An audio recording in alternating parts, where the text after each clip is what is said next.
زي ما قلت لكم في الستوري، تتوقعوا قصة النهاردة اللي غالبيتكم ما يعرفش تفاصيلها. بس النهاردة هنتكلم عن إتسيو، لكن مش حياته لحظة بلحظة، لأن ده كله ممكن تعرفه بنفسك من ثلاثية الألعاب العبقرية اللي شرحها يطول. بس النهاردة تعال نتفرج على الأجزاء المظلمة المجهولة من حياته. خليك متابعنا علشان القصة مطولة والعالم ده تفاصيله كتير. يلا بينا. عشان نقدر نحكي قصة إتسيو لازم ان احنا نرجع في الزمن لورا شوية، لواحد اسمه دومينيكو، وهو الحقيقة اللي اتمحورت حواليها مقاسي كتير واساطير اكتر. لان قبل ظهور اهم ابناء المنزل اللي هنتكلم عنه وبطل رحلة النهاردة، الولد الايطالي دومينيكو ابن مدينة البندقية او فينيس، اختاروا الرحالة الاسطوري ماركو بولو عشان يكون تحت خدمته بطلب خاص من ابوه. وفي مرة بيوصلوا استدعاء عاجل من السيد ماركو بولو في مكتبه، ولما بيخش بيلاقي ابوه ومعاه شخص تاني كبير في السن مهيب الشكل والحضور. بيعرف انه الكاتب والشاعر المعروف دانتي أليجري، اللي كتب رواية مشهورة اسمها الكوميديا الإلهية، او بعض الناس بيعرفوها باسم جحيم دانتي. دانتي بيعرف دومينيكو ان هو وابوه وسيده ماركو بولو جزء من عشيرة قديمة جدا اسمها عشيرة الاساسنز، وبيشوف لأول مرة كتاب شكله قديم جدا اسمه عشيرة الاساسنز، وكاتبه شخص اسمه لي رنين عربي، الطائر ابن لا احد. كتاب كان المغول سرقوه عشان يضعفوا خطر الاساسنز زمان، لكن تلميذه السابق والاساسن الحالي ماركو بولو قدر انه يسترجعه بنفسه. ومن خلال مغامرات كتير دومينيكو بيكون في مطاردات متواصله بينه وبين التمبلرز علشان الكتاب اللي اتطلب منه انه يحرسه بحياته. بس للاسف التمبلرز بيقدروا يلاقوه وبيسرقوا الكتاب منه او اجزاء منه على الاقل، وبيقتلوا زوجته قدام عينيه. ولما بيرجع ايطاليا تاني بيكتشف انهم كمان تخلصوا من ابوه ومن ماركو بولو ومن دانتي أليجري، فبيستخدم الفلوس اللي ورثها من ماركو بولو انه يتحول لشخص تاني تماما ويدوب في الزحام. وبيختار اسم عيلة غير معروفة شوية هناك اسمها عيلة أوديتوري عشان يقول للناس ان قصته انه بينتمي ليها. وبنى البيت اللي حمل اسم عيلتهم لسنين طويلة وبقى مربوط بالفخر والغنى والذكاء المرعب، لحد ما بعدها بحوالي 100 سنة حفيد ابنه بيحمل في ايديه طفل بيصرخ اول صرخاته في العالم، ومش هتكون صرخته الاخيرة. مش احنا اتفقنا ان التاريخ بيعيد نفسه؟ ده كان الحال مع حفيد بعيد لدومينيكو لما صوته اتسمع عند حضارة الإيسو، لما العالمة مينيرفا اللي اتكلمنا عنها كانت بتحاول تتواصل مع حد من المستقبل عشان تحذره من كارثة هتمحيهم من الوجود، وكان حصل زيها ودي سبب فنائهم. الصوت اللي سمعته كان مشابه للصرخة اللي سمعها جيوفاني أوديتوري دا فيرنزي لما ابنه المشاكس إتسيو اتولد. 17 سنة غير مميزين غير بدروس أخوه الكبير فيدريكو في الجري والقتال واستعمال أي حاجة حواليك لهزيمة أعدائك، وكل ده وإتسيو مش فاهم ليه أخوه مصر إنهم يعملوا ده، بينما هو كل همه يطارد أكبر عدد من أجمل بنات المدينة. حتى الشغل اللي كبر لقاه مستنيه في أكبر بنوك فلورنسا كان شيء ممل وقميء بالنسبة له، وكان شايف إن ده يمكن سبب أهمية أبوه كونه من أكبر رجال الاقتصاد في دولته، وما عندوش أدنى علم بتاريخ عيلته ولا كفاحهم ضد الشر في العالم. وزي ما كل واحد من الاساسنز عنده لحظة حددت مسار قصته، اللحظة دي بالنسبة لإتسيو كانت لما شاف كريستينا فيسبوتشي، أجمل فتيات إيطاليا بشهادة كل وأي شخص عاصرها في التوقيت ده. شيء جواه اتغير ناحيتها وقرر يتعرف عليها بتشجيع من أخوه الكبير، ولما رفضته وشاف واحد من أشقياء المدينة بيتعدى عليها أنقذها منه، بس معركته معاه بعد كده كلفته الجرح المشهور في شفته العليا، جرح هيفكروا بيها طول عمره ولحد بعد سنين طويلة من موتها هي شخصيا. طول الفترة دي إتسيو ملاحظ إن حياته فجأة بقت أجمل، علاقته بأخوه فيدريكو وتدريباتهم بقت أمتع وأسهل، خاصة تسلق أعلى كنائس المدينة واعترافه ليه إنهم عايشين أحلى أيام حياتهم. مساعدته لأمه في شراء لوحات كانت طلبتها من فنان صغير في السن، بس إتسيو حس إنه مجنون اسمه ليوناردو دافنشي. ده غير خلافاته مع أخته المفضلة كلاوديا، وبرضه طلبات أبوه المتكررة إنه يوصل بنفسه رسائل مغلقة لناس بيقول عليهم شركاء عمل في أنحاء المدينة وفي أماكن صعبة الوصول إليها. كلها حاجات خلت إتسيو ما يفكرش إن إيد القدر شاورت عليه عشان دوره على وشك البدء.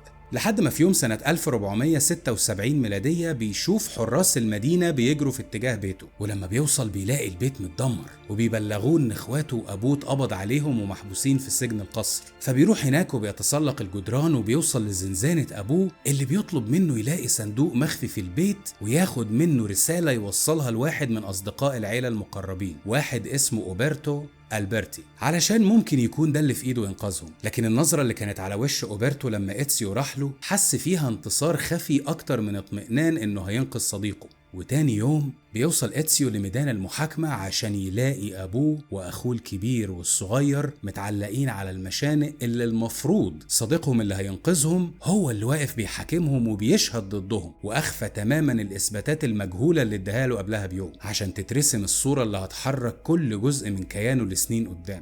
جثثهم المعلقة من المشانق في ميدان عام، والكل بيهتف إنهم قتلة ومجرمين. وبعد ما بيودع جثثهم في نيران عظيمة على نهر الأرنو بيحاول يقنع كريستينا إنهم يسيبوا حياتهم دي وراهم ويهربوا، لكن بترفض عشان يموت آخر جزء من قلبه مع موت عيلته، وبيسيب معاها آخر شيء اتبقاله من عيلته، قلادة عليها رمز عيلة أوديتوري.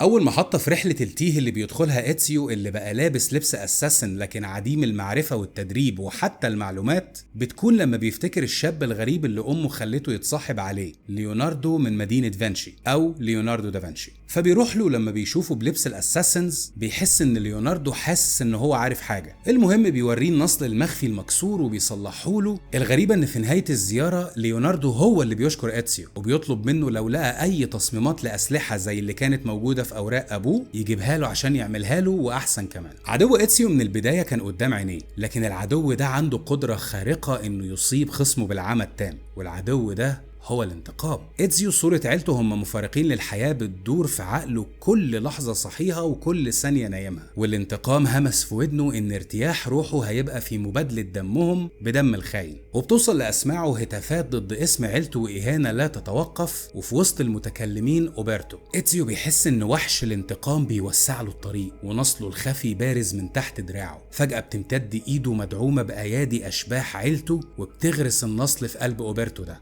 يمكن مرة، يمكن 100، يمكن قضى اليوم كله يطعن فيه وفي خيانته. لكن اللي الكل افتكروا بعد المشهد ده زئيره في وسط الجموع إن عيلة أوديتوري ما انتهتش وهتكمل من خلاله. إتسيو أوديتوري دا فيرنزي. قبل وصول إتسيو للمحطة الأهم في صعوده اللي هي مدينة مونتريجيوني أو جبل الملوك، كانت المدينة دي هي معقل حرب الأساسنز ضد التمبلرز، والبيت الكبير اللي في وسطها كان جده دومينيكو هو اللي بناه علشان يكون قاعدة عملياتهم ويحمي اسم عيلتهم اللي استمر كحامي ودرع عبر العصور. ولما بيوصل هناك هو وأمه وأخته بيقابلوا آخر حراس الأسرار القدامى، عمه ماريو أوديتوري، اللي من غير تفاصيل كتير بيشرح له دور المكان ده في حرب منذ الأزل بين عشيرة اسمها الأساسنز وكيان اسمه التمبلرز، وإنهم كعائلة أوديتوري كانوا دايما راس الحربة في حماية أراضي إيطاليا، وإن موت أسرته كان رد انتقامي على عمليات نفذها هو وأخوه جيوفاني طول السنين اللي فاتت دي. لكن إتسيو الشاب اللي لسه عمره ما كملش 18 سنة رفض يسمع كل ده، واكتفى إنه يتعلم من عمه إزاي يستعمل كل الدروع الغريبة دي والأسلحة والسيوف اللي سابهم له أبوه وراه. سنة كاملة ماريو بيحاول يقنعه ويعلمه ويحكي له تاريخهم الممتد لقرون وبرضه مفيش. بيبدأ إتسيو في الانتباه لكلام عمه لما بيلاحظ إن غريمه على حب كريستينا فياري دي باتسي دايما بيظهر هو وأعوانه كأنهم مراقبين حتى أنفاسه في المدينة الجديدة، بس المرة دي ما بيحاولوش يخوفوه، دول بيحاولوا يقتلوه هو واللي معاه. وحفاظا على حياة أمه وأخته بيقرر يرافق عمه في أول مهمة ليه، وبيظهر لإتسيو تاني عدو خسره كتير قدام نفسه قبل أي شيء، الغضب، لأنه بيكتشف إن الهدف من المهمة دي عيلة فياري نفسه، وإن الخلاف ما كانش مجرد حب بنت جميلة، ده خلاف على مين من العشيرتين هيسيطر على فلورنسا كلها. ولما بيكتشف ان عائلة فياري كلهم تمبلرز بيستعمل إتسيو كل مهاراته اللي اتعلمها وبيتتبعه وبيقتله، ولكن لان في انفاسه الاخيرة اهان عائلة إتسيو الغضب بيسيطر عليه وبيهين جثة غريمه، ودي جريمة انسانيا لا تغتفر. وهنا عمه بيأدبه لكن كقائد مش كشخص، وبيعلمه ان احترام الروح اللي اخدتها اهم من الانتصار، كونك هزمت الشر ما يديكش الاذن تتصرف بوضاعة. وبعد ما فهم الدرس بينحني جنب جثة غريمه وبيدعو لروحه ترقد في سلام، راكوياسكات إن باتشي. ونفس يد الأقدار اللي حركته وحركت أبطالنا في الفيديوهات اللي فاتت بيترمي في طريقه تاني ليوناردو دافنشي العالم والفنان المجنون، اللي كان بيقوم بدور العقل اللي بيوجه طاقة الغضب والدموية اللي متمسكة بإتسيو. أي نعم كان بيصنع له أدوات أغلبها كان أدوات قاتلة، لكن في تفكير وحلم وتخطيط، وبيبدأ إتسيو يتحول للنسخة اللي أبوه كان بيحاول يخليه عليها وماريو كان بيعلمه يوصل لها، وبيبتدي يفهم إن أول وأهم أعوانه هم الناس اللي تحت الأرض، الفقراء الفقراء واللصوص والشحاتين في كل مكان. نفس الكلام مع فتيات الليل والنصابين والخونة اللي ولائهم للمال، اللي بيحول ولائهم للمال لشبكة تواصل ومعلومات لا متناهية الحجم ومحكمة الولاء ليه وعشيرته. في خلال 9 أو 10 سنين ومهمات ما بتنتهيش ضد التمبلرز، بيتحول إتسيو من ولد متعطش للدماء والانتقام لشبح في رداء أبيض مبطن بالأحمر الدامي بيشوفه كل تمبلر قبل ما حياته تنتهي. مشهد مخرجه الكيان الثالث اللي عايش جوه إتسيو، الخوف. إتسيو دلوقتي عنده 29 سنة، أكتر من 10 سنين مرت وهو فاكر إنه واحد من مجموعة ضئيلة من الناس اللي يعرفوا مين الأساسنز والتمبلرز، لكن هو دايما لوحده اللي بيقوم بالمهمات المعقدة، لحد ما بيدخل لحياته العبقري نيكولو ماكيافيلي، أو اللي مؤرخين كتير مستقبلا هيسموه صانع الملوك والأباطرة. شخص في تاريخنا الحقيقي مشهور بتأليف كتاب اسمه الأمير، اللي أثار وما زال بيثير جدل كبير جدا، لكن المهم إنك تعرفوا إن الراجل ده بينسب ليه مبدأ الغاية تبرر الوسيلة، وأحيانا جملة إن نبل الغاية يغني عن حقارة الوسيلة. وكأن القدر مستنيه ينضم للجانب الصحيح، إتسيو بيشوف واحد من أسباب الحرب الدايمة بين العشيرتين في صورة شيء إحنا نعرفه بالأبل أوف إيدن أو تفاحة عدن. بيلاقيها وقت ما بيعترض شحنة خارجة تحت حماية تامة من التمبلرز، وكان فاكرها يمكن كنز أو سلاح جديد، لكنه لقى كرة ذهب ومعاها رودريجو بورجيا شخصيا، الكاهن اللي بقى البابا بتاع الفاتيكان، واللي كان مهووس تماما بفكرة انه المخلص للبشر من شقائهم، والكرة الذهبية دي هي اللي هتفتح له ابواب القوة المطلوبة. وبتدور بينهم معركة عنيفة، لكن إتسيو بيفوز بيها في النهاية لما اعوانه كلهم فجأة بيظهروا زي جيش وراه وبيعرف يهرب بيها. بيلاحظ إتسيو ان كل اللي جم يساعدوه هم قادة المجموعات اللي تواصل معاها بسبب توازي مصالحهم، لكن بيكتشف ان كل واحد فيهم كان او كانت جزء من عشيرة الاساسنز، وكانوا بيختبروه وقرروا يقفوا جنبه في مهمته اللي تحولت لمعركة كاملة زي ما شفنا. وبيوضحوا له انه فاضل له خطوة واحدة انه يبقى فعليا جزء منهم ويملى الفراغ اللي دربوه كل ده في السر عشان يقدر يملاه وينفذ قدر عشيرته. جنبه كان عمه ماريو، معلمه ومدربه الأشرس، ماكيافيلي السياسي العبقري، باولا زعيمة فتيات الليل اللي علمته يختفي وسط الزحام، الثعلب أو لافولبي قائد لصوص المدينة وأسطورتها الحية، وبرتولوميو دالفانو وتيودورا وأنطونيو دي ماجينايس وغيرهم من اللي كانوا عيونه وعضلاته في مهمات كتير من غير ما يحس. وبينهم حصل على علامة الأساسنز البديلة لقطع إصبع الخاتم الأيسر، وبيقفز قفزة الثقة من أعلى نقطة إعلانا في سماء إيطاليا إن أكبر حماتها وأسوأ كوابيس مجرميها اتولد.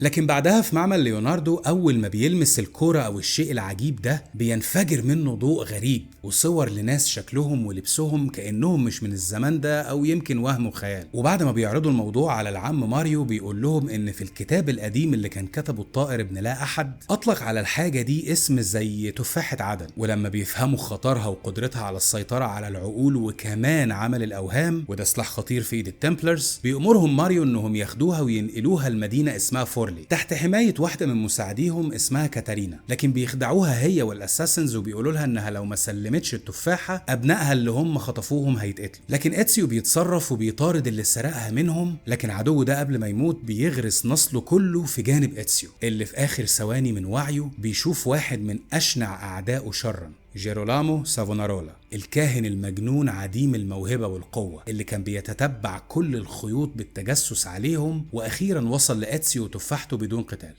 سافونارولا استحق نذكره عشان كان بيحاول يحصل على التفاحة بهدف السيطرة على عقول البشر ومحو الأشياء اللي هو شايفها شر زي الرغبة الحرة والفنون وحتى الأموال، وبينجح في السيطرة التامة على نبلاء فلورنسا وأغنيائها وفنانيها، وبيقنعهم بقوة القطعة إن المنطق الحقيقي هو الخلاص من كل ما يحملوه أو يمتلكوه في سبيل تطهير أرواحهم. لكن إتسيو بعد سنين من البحث المحموم عنه وعن التفاحة المفقودة بيوصل له هناك وبيعرف إن هو السبب ورا الجنون اللي مسيطر على المدينة. وفي وسط الجحيم المستعر ده بيفاجأ بالجزء الوحيد المتبقي من إتسيو القديم بيظهر قدامه، كريستينا، اللي بعد كل السنين دي لقاها حية بس اتجوزت شخص غيره. ولما بيعرف انها مش سعيدة معاه بيروح يخوفه بنفسه وبيقول له انه لازم يمتنع عن القمار ويقدر الست اللي معاه. لكن بعد فترة مهاويس الكاهن المجنون كانوا بيدمروا كل بيوت الأغنياء، وطالت نصالهم زوجها اللي حاول يدافع عنها، بينما إتسيو حاول بكل الطرق ينقذه وينقذها عشان يضمن سعادتها بعد مقابلتهم الأخيرة. بس لما طلب منها تهرب، أعوان الكاهن طردوها وسابوها على حافة الموت. ولما بيوصل إتسيو اتسيو بعد فوات الأوان آخر حاجة بتقولها له كانت إنها حلمت كل يوم بفرصة تجمعهم مرة تانية، وبتموت على إيديه ومعاها آخر ما تبقى من أيام ما كانتش برائحة الدم والانتقام. نهاية الكاهن المجنون كانت الباب الأخير للعدو الأكبر رودريجو بورجيا، اللي بيكتشف اتسيو إنه السبب الأساسي والمحرض الأول على محو عيلة أوديتوري هو الشبح اللي شافه في بيت أوبرتو صديق أبوه، وهو برضه الكاهن الكنسي المريب اللي كل دعوته للرب ملطخة بأفكاره الملتوية، وكل خيط قطعه اتسيو دايما جزء منه بيبقى موصول بالراجل ده. في نفس الوقت كان اتسيو أخيرا نجح في تجميع كل صفحات الكتاب اللي كتبه الطاير واللي أخفاها جده الكبير دومينيكو، وبمجرد ما اتحطوا جنب بعض في سراديب الاساسنز حسب التعليمات اللي كانت مكتوبة من مئات السنين، اترسمت خريطة كبيرة للعالم كله بما فيه اجزاء لسه محدش اكتشفها يمكن لغاية دلوقتي، زي اماكن هنعرف بعد كده في المستقبل ان اسمها الامريكتين واستراليا، لكن كان في جزء بينبض في النص داخل منطقة نفوذهم، مدينة الفاتيكان الغامضة اللي تحتها خزينة حارسها بيحمل عصا كبار الكهنة، ويقال انهم ما كانوش يعرفوا انها من قطع عدن، والوحيد اللي في المنصب ده ومسموح له يحصل على قطعة عدن دي بسهولة شديدة هو الكاهن الأكبر اللي بيكتشفوا إن هو رودريجو بورجيا، ملاك الموت اللي بيطارد اتسيو من طفولته. الطاير ابن لا أحد بيمد إيده للمرة الأولى لإتسيو في معركته الأخيرة اللي بيقرر يلعب فيها بنفس قذارة عدوه، والقرار ده أعلن عودة أعدائه القدماء كلهم، الانتقام والخوف. بس درع الطاير اللي بيلاقيه أخيرا في سراديب الأساسنز بيحميه من هجمات بورجيا القاتلة بشكل ما، لكن لأن الشر ما بيلعبش بنفس الطريقة، العصا بتغلب التفاحة اللي موجودة مع إتسيو، وبورجيا بياخدها وبيجمع الاتنين عشان يكون سلاح أسوأ منهم منفصلين بكتير. المعركة خطورتها على اتسيو مش الجروح ولا الضربات اللي ممكن تدمر قصر اللي بورجيا وجهها له، كانت انه شايف الشخص اللي دم اهله على ايديه، جثثهم المحترقة اكلتها الرياح بسببه، حياته تحولت لمسرح جريمة عملاق. لكن اتسيو بيقاوم كل حاجة جواه وبكل قوته بيهجم على رودريجو للمرة الأخيرة، وبيصرخ في وشه إن المعركة لازم تكون من غير أسلحة، من غير خدع، راجل لراجل. وفعلا بتدور بينهم معركة كل واحد فيهم بينقض على التاني بقوة بدائية خشنة، لو تشوفها من بعيد تحس انها معركة بين حيوانين مفترسين مش بشريين اصحاب فكرة وحلم، لكن مع ارهاقهم واتسيو اللي على بعد شعرة من انهاء حياة رودريجو بورجيا بيقرر انه يوجه رسالة الرقود في سلام لاتسيو الطفل الغاضب بدل ما يوجهها لعدوه، وبيقرر يعفو عن خصمه ويسيبه يعيش انقاذا لنفسه. ممكن نقول ان القرار ده من اغبى قرارات الملحمة العملاقة دي، وممكن برضو تقول ازاي ما قتلوش بكل الغضب والحزن والرغبة في الانتقام اللي عنده، لكن حط نفسك مكانه دقيقة، كل السنين دي راحت مش هترجع ولا هم هيرجعوا. دروس اخوه ورسايل ابوه وحبه لاخوه الصغير واخته الصغيره، كل ده وصله للمرحله والقوه اللي هو فيها دلوقتي. موتهم فتح الباب عشان يبقى هو الشبح اللي بيثير الهلع في قلوب اي شخص روحه مشوهه، وفي وسط الافكار دي كلها بيمسك تفاحه عدن الغريبه وبيفتح بيها الخزانه اللي كل الدم ده سال عشانها في سراديب الفاتيكان. وفجاه نفس رد الفعل اللي حصل في معمل ليوناردو بيحصل تاني، شلال من النور بيخرج منها، لكن معاه تجسد لشبح سيدة بس بتناديه باسم مش اسمه، وبتقول ان الرسالة وصلت. الشبح بتقدم نفسها باسم مينيرفا وبيسألها إن كانت هي اللي اعتبرها قدماء الرومانيين من الآلهة، لكن صححته وقالت له إنهم مش آلهة ولا حاجة. ببساطة هم أشخاص عاشوا قبله بعدد سنين مش هيعرف يحصره. وقبل ما يسأل سؤال تاني أخرسته وقالت له إن رسالتها مش ليه، دي موجهة لشخص من نسله هيحمي العالم، وكل اللي جراله ده كانت خطوات في طريقه ليها، وإن حفيده المستقبلي عارف هو مين. بس اتسيو بيحس إن عقله هينفجر من كم المعلومات دي، لكن طول الوقت بيفكر هو مين ديزموند وايه هي الكارثة الكونية اللي هتحصل، ولازم يكمل حروبه عشان يضمن وجود وريثه المستقبلي ده. وسؤال كمان اهم من كل ده مني ليك، تفتكر قصة اتسيو هتخلص في فيديو واحد؟ استنى الفيديو الجاي عشان توصل معايا ومع اتسيو لآخر جمرة مشتعلة في حياته الحافلة اللي فيها قصص مش هتصدق ان انت ما لعبتهاش. عشان تقدر تشوف معانا كل جديد ما تنساش تعمل لايك، سبسكرايب، شير مع النيردز اللي زي حالتنا، وهشوفك في المغامرة الجاية.